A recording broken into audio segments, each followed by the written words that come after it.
सबों को मेरा नमस्कार। मैं डॉक्टर महेश केवट, लोकनाथ कैंपस, कोसाला गली, नया बाजार, लखीसराय, बिहार में श्रद्धा संस्कृत हिंदी अध्ययन केंद्र से मैं छात्रों का मार्गदर्शन करता हूं। मैं संस्कृत और हिंदी वहां बताता हूं।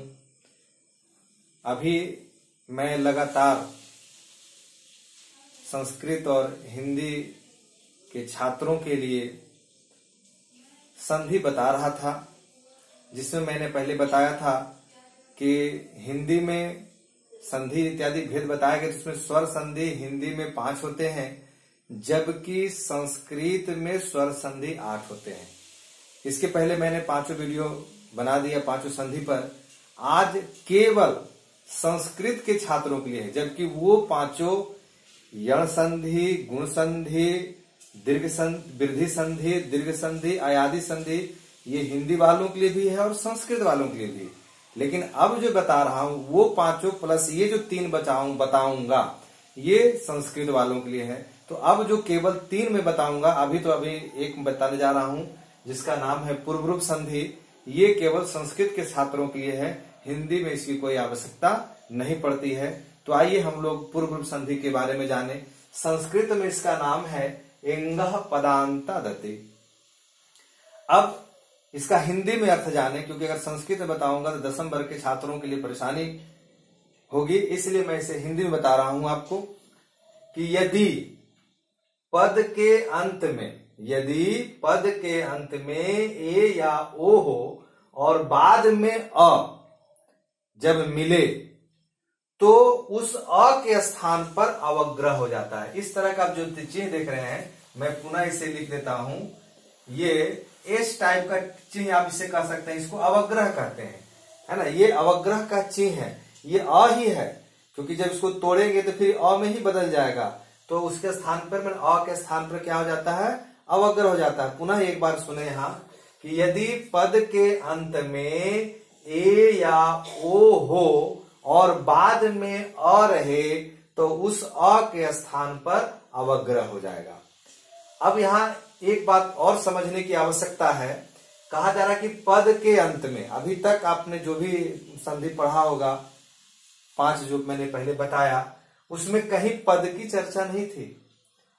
अगर यहां पद की चर्चा न करते तब यहां देखिए अयादि संधि का कंडीशन मिल रहा है, ए या ओ, तो वहां भी तो ए आई ओ औ तो है ही, बाद में कोई स्वर, तो बाद में कोई स्वर अ तो मिल रहा ही है, तो यहाँ अयादि संधि हो जाती और क्या होता है, गलत हो जाता। इसलिए यहां लगाया गया पद। तो आपको सबसे पहले पहचानना पड़ेगा कि जो संधि हमें बनाने के लिए मिला है, इसमें कैसे पहचानेंगे ये पद है अथवा ये पद नहीं है। तो पद की परिभाषा संस्कृत में तो है, बहुत कुछ है इसमें, बहुत कुछ। जैसे आप देख सकते हैं पद की जो संज्ञा है सुप्तिगंतम, सुवंतम तिगंतम च पद संगम स्यात्। लेकिन उतना 10वीं वर्ग के छात्रों के लिए परेशानी का कारण बनेगा, इसलिए मैं सीधा सीधा आपको बताना चाहता हूं कि जो छात्र शब्द रूप और धातु रूप जानते हैं, क्योंकि बिना शब्द रूप और धातु रूप जाने संस्कृत के छात्रों का कल्याण होने वाला नहीं है, उसको जानना ही आपको होगा। तो शब्द रूप जितने भी शब्द हैं और धातु रूप हैं, जितने भी शब्द रूप और धातु रूप हैं, वो सारे के सारे पद हैं।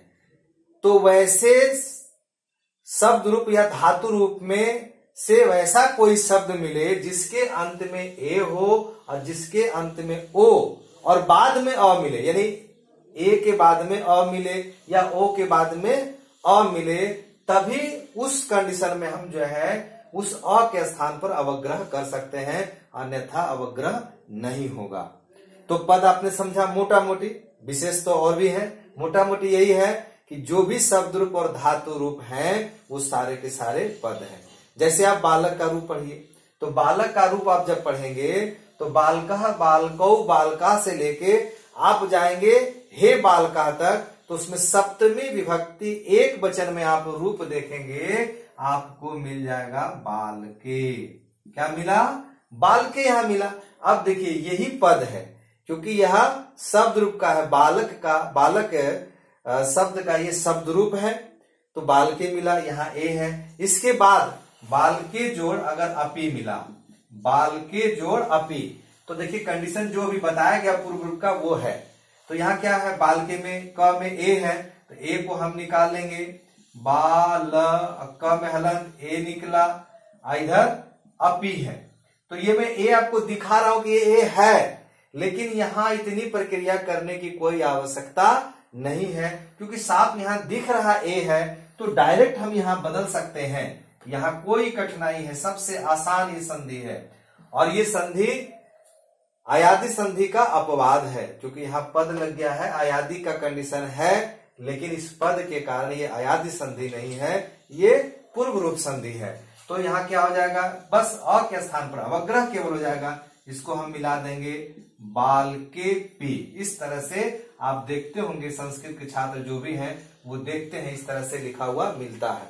और भी उदाहरण दे सकते हैं आप, कोई चैप्टर, जैसे आप 10वीं वर्ग के अगर छात्र हैं, बिहार प्रदेश के अगर 10वीं वर्ग के आप छात्र हैं, तो आप प्यूसम में आप देखेंगे हर पाठ में लिखा हुआ मिलेगा पाठेस्मिन, है ना। किसी का परिचय, अगर किसी पाठ का परिचय, किसी विशेष व्यक्ति का परिचय अगर दिया जा रहा है, तो पाठेस्मिन अस्य नगरस्य महत्वपूर्ण वर्णनम वर्तते, इस तरह करके मिलेगा।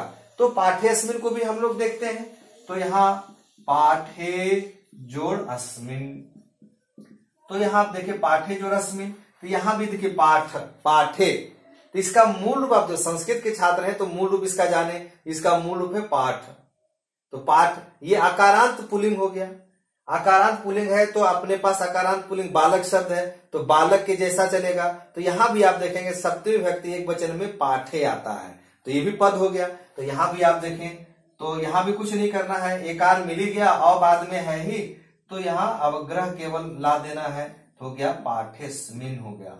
क्या हो गया, पाठेस्मिन हो गया। इसी तरह आप ओ का उदाहरण ले, तो ओ का उदाहरण जैसे आप साधु का रूप पढ़िए, साधु का रूप जब देखेंगे तो साधु साधु साधवा, साधुम साधु साधुन, इस तरह से जब आगे बढ़ेंगे तो आप देखेंगे संबोधन में हे साधो, संबोधन प्रथमा ये संबोधन, और एक वचन में आप देखेंगे हे साधो, यानी वहां क्या मिल रहा है, साधो मिल गया हमें। तो साधो क्या हो गया, ये भी पद है, क्योंकि शब्द रूप है, यह साधु का रूप है, ये संबोधन का एक वचन का, तो साधो, यहां अत्र हम लिखते हैं, तो साधो जो अत्र, यहां भी कुछ करना नहीं है, यहां ओ दिख ही रहा है, पद के अंत में ओ दिखा, बाद में आप अ देख रहे हैं, केवल अ के जगह पर क्या हो जाएगा, अवग्रह हो जाएगा, तो साधोत्र हो जाएगा, यहां अवग्रह हो जाएगा, क्या हो जाएगा, साधोत्र।